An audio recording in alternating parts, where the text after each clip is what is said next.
سنہری غول، تحریر اسلم راہی، قسط دو۔ سمام اور عروہ سرائے سے نکل کر باہر آئے، دونوں سامان کے ڈھیر کے پاس آ کر رکے۔ سمام نے عروہ کی طرف دیکھا، میں کلیسا سے ہو آؤں۔ عروہ کے لبوں پر مسکراہٹ تھی، گویا کلیسا جانے میں کوئی گہرا راز تھا۔ ہو آؤ، دوپہر تک اونٹوں کو آرام کرنے دو، اس کے بعد 10-12 آدمیوں کو بھیجنا کہ انہیں گھما لائیں۔ یہاں درخت بہت ہیں، اس لیے جلد ہی اپنا پیٹ بھر لیں گے۔ سارے جوانوں کو دوپہر کا کھانا خوب اچھی طرح کھلانا۔ تم شام تک آ جاؤ گے نا؟ تم کوچ کر کے وہاں ہی آ جانا، میں وہاں تیار ہوں گا۔ ویسے بھی راستہ بھی وہی ہے۔ کس وقت کوچ کراؤں؟ بس جب سورج غروب ہونے لگے۔ ٹھیک ہے، پانی کے مشکیزہ خیال کر کے سب یہاں سے بھر لینا۔ تم جاؤ، میں ہر چیز درست کر لوں گا۔ سمام نے سامان کے پاس پڑی ہوئی ایک زین اٹھائی اور میدان میں چرتے ہوئے ایک گھوڑے پر ڈال دی۔ دہانہ چڑھانے کے بعد وہ زین کا جائزہ لینے لگا۔ زین کے دونوں جانب 3 مضبوط اور پتلی پتلی سی کمندیں لٹک رہی تھیں۔ زین کے دونوں طرف نچلی طرف 3 چمڑے کی لمبی لمبی تھیلیاں بھی لگی تھیں اور ہر تھیلی میں ایک خنجر پڑا تھا۔ زین کے اگلے حصے کی اونچائی پر ڈھال بھی بندھی ہوئی تھی۔ اپنے کجاوے سے 3 اور تھیلیاں نکال کر اس نے زین سے باندھ لیں۔ سمام نے اپنا امامہ درست کیا، کمر سے لٹکتی تلوار کا جائزہ لیا اور چھلانگ لگا کر گھوڑے پر ہو بیٹھا۔ سرائے کے سامنے سے گزر کر بستی سے ہوتا ہوا وہ کوئی آدھا فرلانگ باہر آیا۔ سامنے ایک دوراہا آ گیا تھا، جہاں سے ایک راستہ نکل کر دمشق کی طرف جاتا تھا اور دوسرا یرموک کی طرف۔ دوراہے کے بائیں طرف ایک کلیسا دکھائی دے رہا تھا، جس کا زیادہ حصہ انار اور انجیر کے درختوں کی بیلوں کے پیچھے چھپ گیا تھا۔ سمام نے گھوڑا بائیں طرف موڑا اور کلیسا کی حدود میں داخل ہو گیا۔ عمارت کے سامنے انار اور انجیر کے درختوں کے نیچے ایک راہب چٹائی پر بیٹھا کوئی کپڑا سی رہا تھا۔ سمام جب اس کے پاس آ کر گھوڑے سے اترا تو وہ چونکا، ایک بار غور سے اس کی طرف دیکھا اور پھر گود میں رکھا ہوا کپڑا ایک طرف پھینک کر وہ کھڑا ہو گیا اور خوشی سے چلایا، سمام تم؟ سمام بھاگ کر اس کے پاس گیا اور بوڑھے راہب نے اسے گلے لگا لیا اور پھر اپنے ساتھ چٹائی پر بٹھا لیا۔ کب آئے ہو؟ آج ہی۔ وہیں اربد کی سرائے میں اترے ہوگے؟ جی ہاں۔ سمام بڑی بے قراری سے ادھر ادھر دیکھ رہا تھا، جیسے کسی کی تلاش ہو۔ پھر اس نے ایک بار غور سے راہب کی طرف دیکھا اور جھجکتے ہوئے پوچھا، ربطہ کہاں ہے؟ اندر ہی ہے، میں بلاتا ہوں۔ پھر راہب وہیں بیٹھے بیٹھے زور سے چلایا، ربطہ ربطہ۔ تھوڑی دیر میں ایک نوخیز شریرے بدن کی خوبصورت لڑکی عمارت سے نکل کر ان کی طرف آئی۔ اس کا چہرہ پکے ہوئے سیب کی طرح دمک رہا تھا۔ اس نے راہبہ کا لباس پہن رکھا تھا۔ جب وہ ان کے قریب آئی تو سمام کو دیکھ کر اس کے چہرے پر گہری اور بے پایاں مسکراہٹ پھیل گئی۔ مدھم اور کھنکتی ہوئی آواز میں پوچھا، کس وقت آئے ہو سمام؟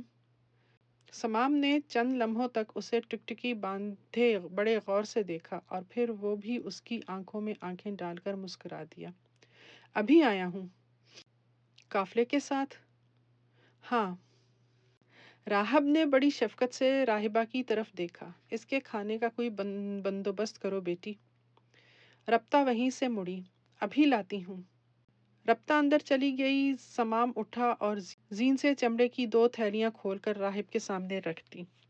راہب نے غور سے اس کی طرف دیکھا، ایک میں تو شہد ہوگی جو تم ہر سال لاتے ہو، اور دوسری میں کھجور کا شیرہ۔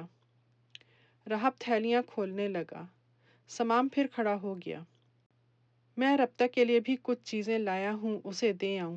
راہب نے اس کی طرف دیکھے بغیر کہا، دے آؤ دے آؤ۔ تیسری تھیلی دونوں تھیلیوں سے کافی بڑی تھی۔ سمام نے اسے کھولا اور کندھے پر رکھ کر عمارت کے اندر گھس گیا۔ ربطہ اندر اس کے لیے کھانا تیار کر رہی تھی۔ سمام اس کے قریب ہی تھیلی رکھ کر بیٹھ گیا۔ ربطہ نے تھیلی کی طرف اشارہ کیا، یہ کیا ہے؟ سمام نے تھیلی کا منہ کھولا اور ایک پوستین نکال کر ربطہ کے سامنے رکھ دی۔ تمہارے لیے لایا ہوں۔ ربطہ نے چور نگاہوں سے اس کی طرف دیکھا۔ کہاں سے؟ حلب سے خریدی تھی، ذرا پہن کر دکھاؤ۔ کھانا بنا لوں پھر پہنوں گی۔ سمام نے اس کا ہاتھ پکڑ لیا۔ نہیں ابھی۔ ربطہ اٹھی اور پوستین پہن لی۔ کیسی ہے؟ بہت اچھی ہے۔ اس تھیلی سے 2 اور چھوٹی چھوٹی تھیلیاں نکال کر سمام نے اس کے سامنے رکھ دیں۔ تمہارے لیے شہد اور کھجور ہیں۔ راہب کو نہ دینا، اس کو میں اس کا حصہ دے آیا ہوں۔ ربطہ ہنس دی۔ بہت چالاک ہو۔ ربطہ پھر کھانا بنانے لگ گئی۔ سمام نے کچھ دیر تک اسے خاموش اور گہری نگاہوں سے دیکھا، پھر ہلکے سے کہا، اس بار کیا تم چلو گی میرے ساتھ؟ ربطہ نے بے تکلفی سے کہا، کدھر؟ میرے گھر۔ میری ماں تمہیں دیکھ کر بہت خوش ہوگی۔ ربطہ سنجیدہ ہو گئی۔ میں تمہیں پہلے بھی کئی بار کہہ چکی ہوں کہ میں مذہب کی جس راہ پر چل نکلی ہوں اس میں شادی کا گمان بھی نہیں کیا جا سکتا۔ میں ساری عمر شادی نہیں کر سکتی۔ سمام اداس ہو گیا۔ یہ بات تو تم ہر دفعہ ہی کہتی ہو۔ تو پھر کیا کہوں؟ کیا تم اپنی اس زندگی سے خوش ہو؟ ابھی تمہاری عمر ہی کیا ہے، 18 برس کی مشکل سے ہوگی۔ آنے والی پہاڑ سی زندگی کیسے گزارو گی؟ ربطہ کچھ اداس ہو گئی۔ بس گزر ہی جائے گی۔ کیا میرے ساتھ شادی نہیں کرو گی؟ پھر وہی بات، میں راہبہ ہوں اور ایک راہبہ شادی کا خیال بھی اپنے ذہن میں نہیں لا سکتی۔ سمام نے جھلا کر کہا، تم بالکل پتھر ہو۔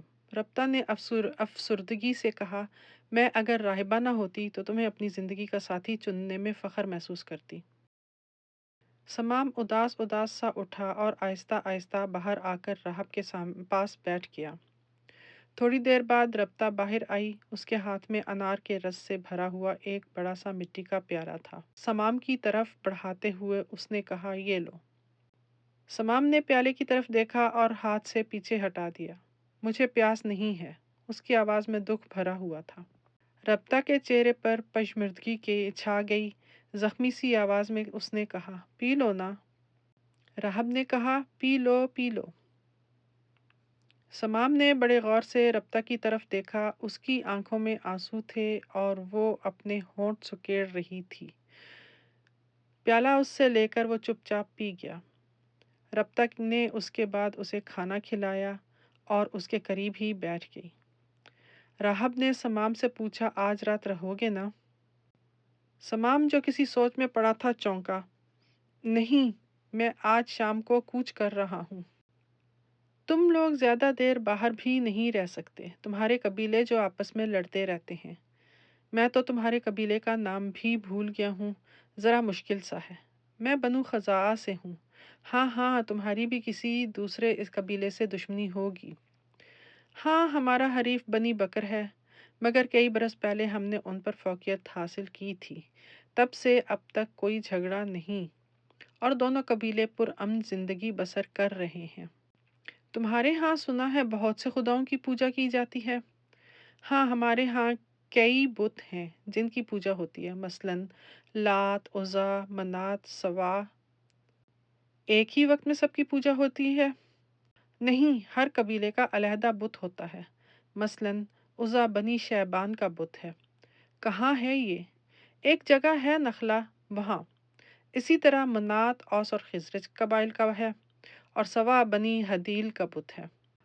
اور تمہارے ہاں جس شخص نے نبوت کا دعویٰ کر رکھا ہے اس کے پیروکار کیا کرتے ہیں؟ میں نے آج تک نہ اس نبی کو دیکھا ہے اور نہ کبھی اس کے پیروکاروں کو، پر یہ سنا ہے کہ وہ صرف ایک خدا کی عبادت کرتے ہیں۔ تمہارے نزدیک ہی ہوں گے کہیں؟ نہیں، بہت دور ہیں۔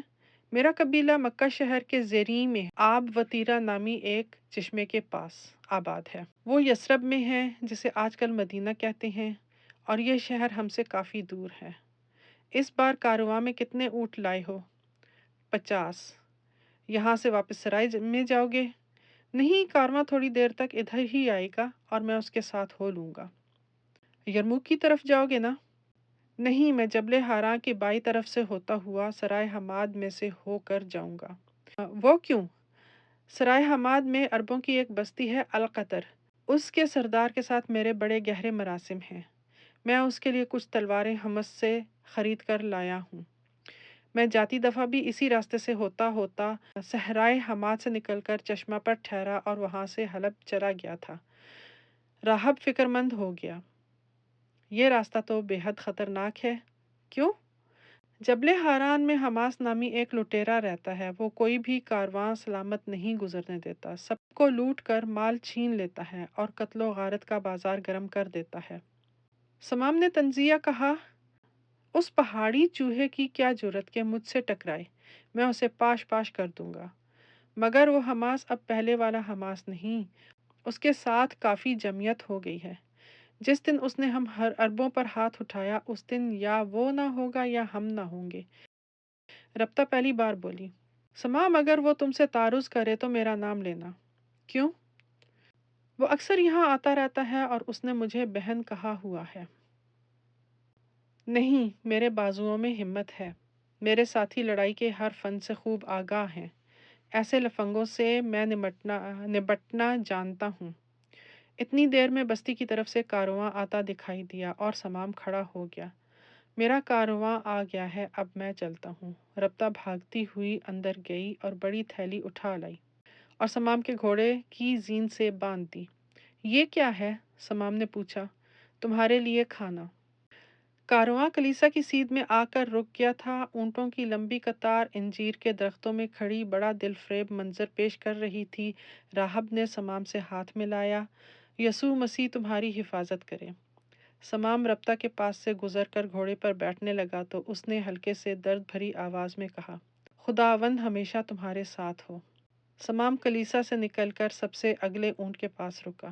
اس پر عروہ بیٹھا ہوا تھا۔ وہ نیچے اترا اور اس سے پچھلے اونٹ پر سوار ہو گیا۔